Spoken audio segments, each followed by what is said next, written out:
Factor the polynomial completely. X squared plus 16x plus 64.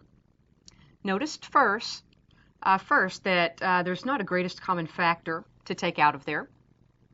And secondly, let's notice that this trinomial seems to fit a special pattern. We notice that the first term is a squared quantity, and the last term is a perfect squared quantity. In fact, this fits a perfect square trinomial form where our leading term, x squared, is x times itself. Our last term, 64, is 8 times 8, or 8 squared. And our middle term is a positive 2 times this first value of x and this last value of 8. And so this perfect square trinomial is going to factor as x plus 8 quantity squared.